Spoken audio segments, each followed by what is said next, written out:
When we speak of design as opposed to chance, we're referring to the observable parts of our world, the smallest of neutrons and protons, and the vastness of the galaxies.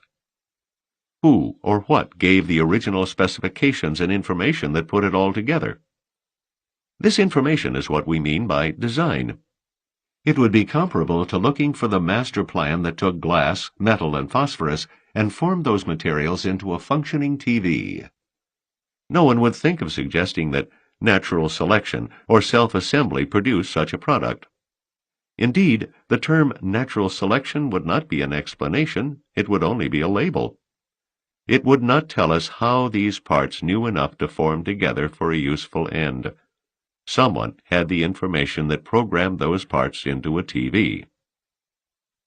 In the same way, the physical systems of our universe loudly proclaim that someone programmed the instructions into the individual parts to produce the world we see.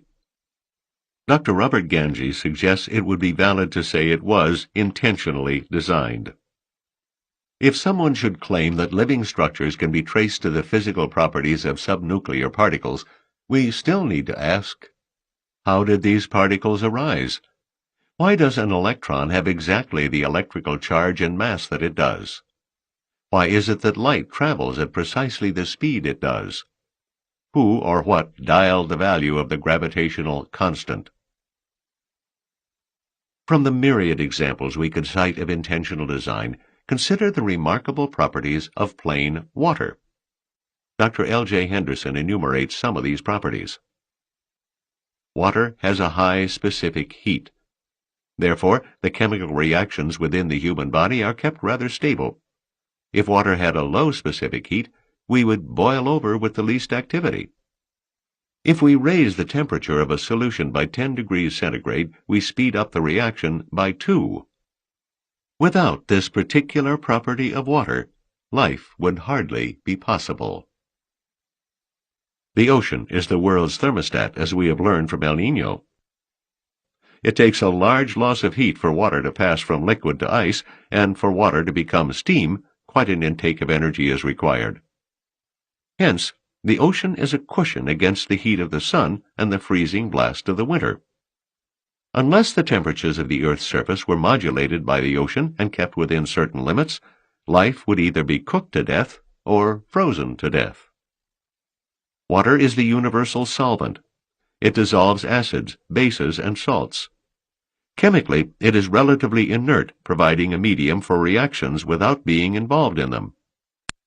In the human bloodstream, water holds in solution the minimum of 64 substances. Any other solvent would be a pure sludge. Without the particular property of water, life as we know it would be impossible. The Earth itself is evidence of meticulous design. If it were much smaller, our atmosphere would be impossible, as on Mercury and the Moon. If much larger, the atmosphere would contain free hydrogen, as on Jupiter and Saturn. Its distance from the Sun is very precise. Even a small change would make it too hot or too cold. Our Moon, probably responsible for the continents and ocean basins, is unique in our solar system, and seems to have originated in a way quite different from the other relatively smaller moons. The tilt of the Earth's axis ensures the seasons. Equally amazing examples of design can be seen within living things, including humans. There are approximately 11 million species of life on Earth, and each one is a living miracle. They are the result of mind-boggling organizational intricacies at the molecular level that leave us in awe. Consider the human eye. The English theologian William Paley pointed to the fitting together efficiently and cooperatively of the lens, retina, and brain, enabling humans to have vision, as conclusive evidence of the design of an all-wise Creator. Thus, the functional design of organisms and their features are taken as evidence of the existence of the designer.